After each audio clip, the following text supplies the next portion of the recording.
Hey YouTube, it's Jeff at Darkmoon Metals. It's been a while, but it's time to start doing our videos again.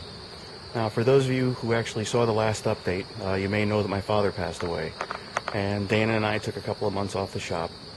And we've been kind of reevaluating where we're going. Don't worry, we're still going to do Darkmoon Metals. That's you know, it's one of our dreams. We're not giving that up.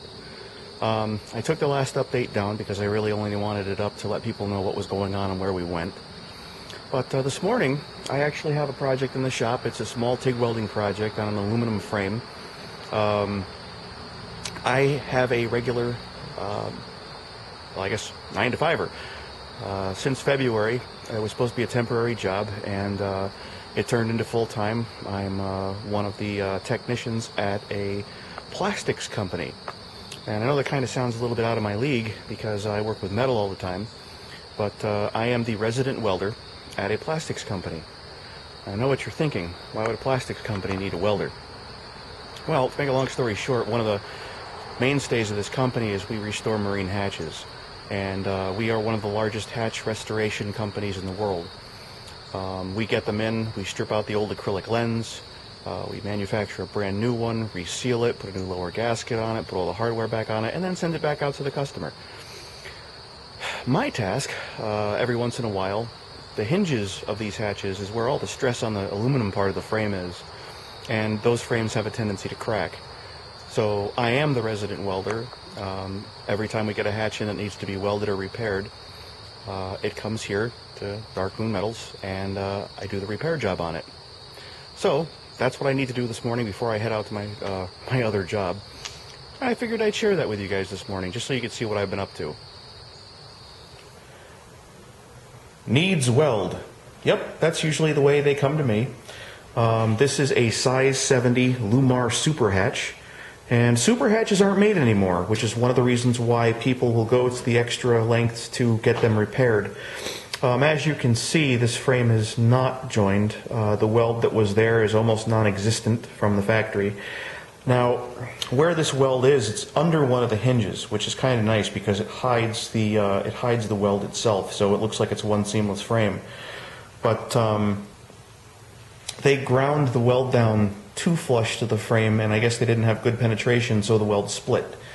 Now, a hatch this size, this is a 70, like I said, it's one of the bigger ones, and the stress points are usually where the hinges are, because that's where the most torque is taking place. These hinges act in such a way where the hatch can stay up on its own without needing an arm to prop it up. The hinges can hold the hatch in various positions. So the stress point usually winds up being right on the hinges itself, and in this case, right where the weld was. So the first thing we have to do is measure this and get it clamped so everything is in the right spot when we TIG it. Alright guys, I got it all set up in the clamps. Now for the weld itself, what I'm going to do is I'm going to come in here with a die grinder and I'm going to create myself an open root. Just going to come in the width of the wheel and take some material out. I don't know if this is a really thin lip. This is where the lower gasket sits, so it has to be relatively flush. You can't have a bump from welding. So what I'm going to do is take the material completely out, do an open root TIG weld, and then grind it down to the original profile. That way there won't be any distortion in the gasket. Now, this is pretty critical because this determines whether or not the hatch is going to be watertight. And on a boat, well, you want things as watertight as possible because, well, let's put it this way, you have the ocean right outside your window. So here we go.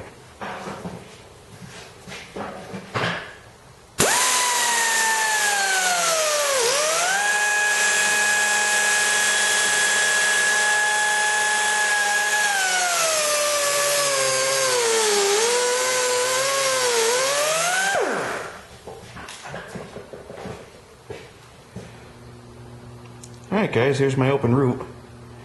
Next step is to TIG weld it. So I'm going to break out my aluminum rod and fire up the TIG.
Okay, YouTube, here you go. Now, I did spread this out a little bit because the tip of this does get really soft when you're welding. And I build up towards the edge because I don't want to burn this completely through. I also want to make sure that I have my heat affected zone in check. So I just spread it out a little bit towards the end here and keep it really narrow towards the back because I don't want to interfere with the operation of the hinge once it's reinstalled. Now, there's a lot of extra meat on this. Let's see if I can tell. And what I'm going to do is when I get to work, I have the appropriate tools there to profile this back to its original dimensions. Polishing stones and a couple of different wheels for the die grinder that I just don't have here. And this is pretty much all that I'm looking for on this side of things. But yep, she's ready to go. So I'm going to go grab a cup of coffee and get ready to go to my regular 9-to-5 job. Well, YouTube, there you have it. Little quick TIG video first thing in the morning. I want to start posting videos again. As I said in the update that we took down, I want to start doing an introduction to MIG, which is something I want to get Dana started on, because Dana has used the plasma cutter and she's helped me with the oxyacetylene torch and things like that, but she's never physically welded two pieces of metal together, and I'm really dying to get that on film, so it should be interesting. This project is one of the few that I really wish I had the TIG system that I started with when I was learning in school. It was a Miller Dynasty, and that TIG system allows you to adjust the frequencies a lot better than what I have with my Synchrowave. The Synchrowave is a good machine. It's also made by Miller, but the Dynasty just has a finer range of settings that you could, tune things to. These aluminum frames I do get in quite often, but I run into problems with them. One of the biggest ones is they're coated with some kind of an anodizing solution that helps extend their life out on the salt water. It's all well and good for the life of the hatch, but when you're trying to weld it, you get a lot of impurities in the metal. You see the aluminum really start to bubble before it starts to melt. So another reason why I spread that V out with my weld puddle closer to the edge is I really want to make sure I burn all that, all that stuff out of there and get a really decent solid weld in there. After all, the material is fairly thin, and for what it does, it's a pretty important part of the boat. So, on that note, I actually do have to get going to my real job and bring the hatch back. So I'm going to end the video here, and I look forward to talking to you guys again, and I'll see you soon.